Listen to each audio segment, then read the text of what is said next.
Mwaramutse, hariho message naronse ariko ntiyari ya mbere nibibesha giye bambaza mbega muri iki gihugu cy'Ikiya twoshikayo gute, uwo tubwira inzira zo gushikayo, ho bariho inzira zo mu binywabi, ibintu nk'ivyo.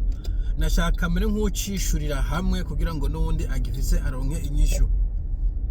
Icambere novuga nuko jewe inzira z'ibinywabi mu by'ukuri ntazonzi ndegera nkoresha, kandi novuga ko mu bihugu bimwe bimwe inzira zo mu kinywabi zigoye, kumbure na cyane cyane nk'ibihugu vy'amazinga island, usanga inzira zo gushikayo mu kinywabi bitoroshe kubera inzira imwe yo gushikayo abari ubwato canke indege. Ivyo navyo bica ku ma port no ku ma aeroport ari controle cyane, umva nivyoroshe ko uca mu nzira yo kinywabi. Cyo ni kimwe. Ica kabiri, iyo nzira kinywabi naho wandayizi je sino kubwira, hariho akazi nkora katandekurira kuja mu bintu novuga ilegale no mu nzira zo mu binywabi. Urumva ivyo shobora kubikora nubwo yoba hari nubwo yoba ndayizi, mugabo anko ntayonzi kaneza kwitari ikinywabi ivyo oyivanemo. Icya gatatu ni nka disclaimer kandi donc kuvuga yuko ntabwo ndi immigration advisor. Mu bihugu vyinshi bisabwa yuko kugira ngo utange impanuro ijanye na immigration canke immigration advice uba uri qualified and registered, donc uri qualifié kandi uri enregistré, ariko kazi ukora warakigiye. Ico gihe niho ushobora gutanga formal advice. Je nashobora gutanga informel kumure ku mugenzi cyangwa ku mufamiye, mugabo cyo ukamenya uko naje knowledge mfise, connaissance mfise iri limite ko atavyo nkoramo, atari byo nkoramo ku munsi kandi ntavyigendo kugira ivyo nzi cyavyo nshobora gusoma. Uci uja rero ku byo gusoma, mu bisanzwe mu bihugu vyinshi biteye imbere, vyose biteye imbere, usanga amakuru yose ajanye na immigration aba ari kuri website yabo. Igihugu cyose ugende ugire immigration Canada, immigration New Zealand, immigration Australia, immigration United States, usanga hariho information zose zimwe n'ivyo zibazumvikana gusumvya izindi. Na cyane cyane iyo utavuga icongereza hari usanga ziri mu congereza, ariko burya muri Google canke sinzi na Chrome, muga muri Google Chrome ijya browser mukunze gukoresha canke navigateur, urashoboye kuyishiraho ikagira mu gifaransa. Nabwo traduction ibiri 100% mugabo birahagije iyo kurasoma information. Ndamaze kuyikoresha ndabona yuko iguha information zihagije. Niyo etape ya mbere, imbere yo kubaza umuntu ugenda usome, hanyuma je gusoma vuga uti iki sinagitahuye reka mbaze. Uti kuki iyo ugiye gusoma hakarorero barakwereka ntuzeye inzira umuntu ashobora kuja mu gihugu. Mu bihugu vyinshi usanga hari inzira nyinshi, muga inzira benshi bakunze gukoresha ni visitors visa, donc kugenda nk'umu visiteur nk'umu touriste, muga yo ni temporaire. Hakaba student visa nayo navuga ko ari temporaire, mugabo imara igihe kirekire bivana n'imyaka ugiye kwiga. Hanyuma izo nizo zikomeye cyane usanga zihari abantu benshi bakoresha. Bamwe kumbura akagenda kuri visitors agacarondera akazi, abana akagenda nk'umunyeshuri agaciga agacarondera akazi. Havyo numva akagenda nk'aba visiteur cyangwa umunyeshuri agaca bidekarara, mugango nivuga ivyo numva ko ari byo mu kinywabi presque je ntavyo nzi kandi navyo no guhanura, kuko bishitse bikakugora wocu blaming jewe ngo niwe wansutse, kandi navyo byoshobora kungira ko ingaruka mbi. Kenshi na kenshi yugiye ahantu barakubaza intention ujanywe n'iki, nivuze ati ndumuturiste, bakubaza uri umuturiste bona fide w'ukuri, uri umuturiste. Icyo gihe hari ibintu byinshi bakubaza. Ivyo bihavuye ibindi bishoboka, kumbure ushobora kuronka umugore cyangwa umugabo muri ico gihugu. Ico gihe novuga ko ariyo nzira, ahubwo novuga ko yoroshe. Ushobora gukonvinsinga umuntu aba muri ico gihugu akakurongora cyangwa ukamurongora, whichever ways haba hariho inzira ishoboka yuko azogushikira. Ntiri straight, mugabo bifata igihe. Ndamaze kubona abantu batari bake baje no nk'impunzi bagasubira inyuma kurongora mu Burundi, mu Rwanda, hanyuma gahoro bakazozana abagabo babo. Ivyo birashoboka. Iyindi nzira ihari niyo bita ntuzeye investors, aba investisseurs, ariko iyo basa amafaranga menshi cyane. Novuga ko atabarundi benshi novuga ngo boyishobora. Abayishoboye naza ko bataraba iyicano yanje, abo ndabihojeje. iyindi kategori iri mu bihugu byose encore andi kuvuga d'une manière générale buri gihugu kirafise ayandi makategori cyangwa amasukategori mugabo d'une manière générale na cyane ibihugu anglophone bimeze nk'ibisangije iyo ntuzeye ukuyemo kumbera Amerika. Iyindi kategori ni visa de travail y'akazi, umuntu aje gukora akazi. Izo nazo nyene ziba zitandukanye sero bezwe y'igihugu bivanye n'igihugu gikeneye abakozi runtuki. Ico gihe usanga basaba dukeneye aba engineer, dukeneye abarimu bafise amakota, hanyuma haba ari processus yo gusaba iba iri document neza kuri website, ntushobora kwibesha, washobora kwibesha mugabo be document information ushobora kwironka ugaja kurondera advice ariko watahuye iyo information iri kuri website. Donc work permit, work visa iyo irarashe cyane na cyane uri nk'umuntu uzi trades, iyo myuga mugaya y'aba electricien, yufitiye impapuro zayo, aba nurse usibye ko navyo asaba kuba registered, ibintu byo mu buganga, ibintu nk'ivyo urashoboye kuhiga ugira amahigwe ukaronka. Ariko hariho aho usanga bisaba ko ubanza kuronka akazi, ibintu nk'ivyo ntabwo na nyine street forward mugabo iyo urashoboye kuyitohoza. Donc ko navuze etape ya mbere genda kuri website cyo gihugu wipfuza urondere.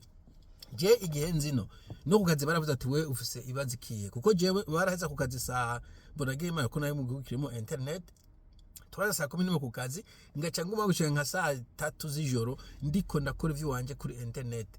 Bo donc nkaba mfise spreadsheet rupapuro canke spreadsheet mu kifaransa ko muyita grille iriko ibihugu Canada, Amerika, nkakubwira nta hari ibi abashaka ibi temperature imeze ku ibintu byose ukabigira research. Iyo ni devoir yawe, kiretse ufise amafaranga menshi ugaha umu agent, ariko n'umu agent vyiza nuko ubanza kurondeza kuko bobo hagiye bakwiza amafaranga d'avance bataramenya ko unashobora no gusaba visa basanzwe utayisaba ntibayagusubize. Donc usechize kuri internet hanyuma urabe ivyo study work na visitors novuga ko iragoye ku bihugu vyinshi ugiye nko visitor ntibakomera kurondera akazi niyo karonse nkaho jendi uri mu visitor akazi nivyo kukaronka kuko kiretse uri nk'umuntu docteur uri qualifié cyane kabisa hejuru kuko abakoresha benshi basaba ko uba ufise work permit. Hanyuma student visa je nuko ariyo imeze nk'iyoroshe ku bantu benshi usiye ko amafaranga ari menshi, amafaranga ni menshi ntashikiya investors mugabo usanga bishuza amafaranga menshi. International student bari nk'amafaranga ufashe ayabene gihugu kuguza na 4 cyangwa 5. Ico gihe abahini n'abashinwa nivyo bakoresha mu bihugu vyinshi, agenda kwiga aje kwiga cyaki kariga akazarasaba akazi, aronse akazi agacaba permis de travail, work permit, ayironse agacaba residence. Bo Amerika irafise systeme yayo nayo nyene Trump Amerika izibira mugo henshi nuko bimera, aragenda nk'umunyeshure akiga aje gasaba akazi hanyuma agaca buhoro akaronka residence. Ibishoboka vy'akazi nabo ni nk'abantu b'abanese dufite nk'abantu muri Philippines barazi ko abanese bakomeye bagiye mu bihugu vyindi bavuga ivyongereza ashobora gusaba akazi straight nk'umunese. Bo sinzi nk'umurundi ikumbure muri za Canada bishobora kuba bishoboka mugabo mu bihugu by'abongereza uva mu Burundi bagaye ko uza muri iyo vy'akazi hariho ikintu basaba IELTS test, donc test yikuraba ko uzi icongereza. Iyo nasanze ishobora kuzibira abantu batari bake bogiye mu bihugu vyo hanze by'abongereza. Donc nuko bimeze mu vy'ukuri gukora iyo research. Bo kimana cyaka kuvuga ukaba utavuga icongereza kimwe cyo hejuru niko novuga iyo nzira ya work permit ibi presque impossible kumvukora mu cyongereza kandi baraguha test gwa ko ugishoboye ukiri kurakora application.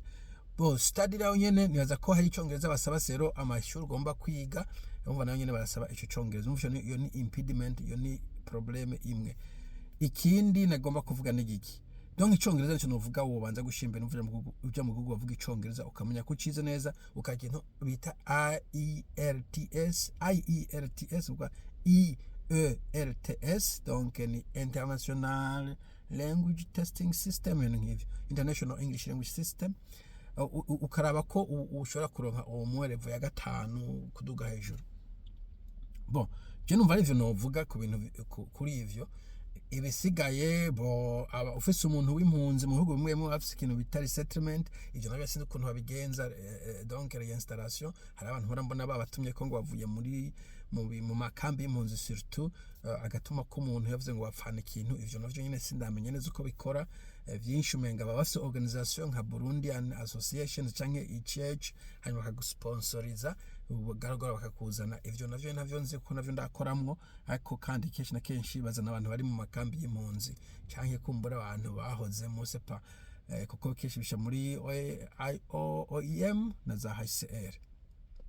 Je numva ari izo nzira gusa pe, ntabwo vyoroshe sinokubesha, d'abord kubera bisaba amafaranga menshi, ikindi naco bisaba ama skills, kuba hari ikintu uzana gukontribuwa mu gihugu. Ibisigaye vy'impunzi navyo ni nka roto, nibaza ko abantu nk'umwe ku bantu bishika 10,000 basaba ari bashobora kuronka resettlement. Ivyo nta muntu yobi bankinga ko yovyizera. Je numva ari yo nkuru novuga, ariko nongere mvuge ko ni specifique kuri buri ka parka, medantureka bisaba amafaranga atari makeyi, buri itike n'ayarenga ko gushika nayo, n'ibindi byo kugura ama application, ibintu nk'ivyo naza ko ariho bibazibirira. Ariko ndabisubiremo, utombe nkaro tukaronka nk'imiliyoni y'amadolari, tizo 50,000 gutyo by'amadolari. Student visa niyo yoroshe gusumvya izindi. Hariho ibihugu uyu ukora PhD canke doctora uriha makeyi ugeranije n'izindi degree dufate, uriha nk'ayabene gihugu, mugana nyene tukuvuga ibihumbi kumbure 8 vy'amadolari ku mwaka, ariko ibaziye mu kandi usanga ari nk'ibihumbi 30. Donc jewe nk'umuntu ashoboye gukora icongereza akaba yarahejeje, hagiye waje bachelors ashobora kwemera kuja muri PhD straight, kenshi canke bakara masters, ukaba wafise masters. Iyo bachelors yo mu Burundi imyaka 4 hari gihe bayemera kucuja kuri doctora straight away, canke kumbura ufise master ugacuja kusaba PhD, ariko ufise n'imiburi bivyo ibihumbi vy'umwaka umwe, ama ibihumbi nka 8 vy'umwaka umwe, n'amafaranga zo kubeshaho n'ibiki kumbure gahoro kazosaba akazi, ariko naho nyine hamukumanisha nta certificate ihari. Twongera no ko muri kino gihe ibihugu vyinshi biko birazibira, hari unemployment, akazi kariko karagabanuka, kindi kenshi bahamagara abantu kugira babaha akazi, mugaye akazi kagabanutse na immigration bacamura nk'abafunga gake, aho ndi niko bimeze mu bisanzwe. Ariko vyo economy igenda muri cycles, haragera igihe asura kazamuka, ugasura gatuma ko abantu nicobuza ko witegura iki gihe. Ariko ndabisubiremo, bisaba amafaranga, bisaba research nyinshi cyane, nta numwe yobigukorera, n'umu agence niyo murishe utikoreye wenyene, usanga hari gihe akuhubishije canke akakubwira ibitari vyo, cyangwa ugasanga uyahaye umuntu w'umuswa akayajya yose. Ibyo ndamaze kubibona, abarundi bahita bamukontakita, amafaranga bamaze kuyatanga abagani no ico kinagwa ni fake, ndashobora zukunda bivefye jewe. Voilà, nico ndashaka kuvuga. Nkaba ntakunyuze monsieur XZY, ushobora kundungikira message kuri Facebook, hanyuma kumbura kambwira ka personnel specific yiwawe. Ariko encore info ushaka kuza hondi English gomba kuba iri kuri level.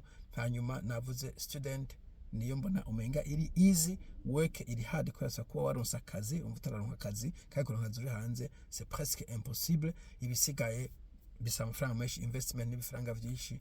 Kuronka umugore ari hano sinzi ko bico gukora. Anyway, nico ndashaka kuvuga, mugira umunsi mwiza, tuzosubira. Bye bye.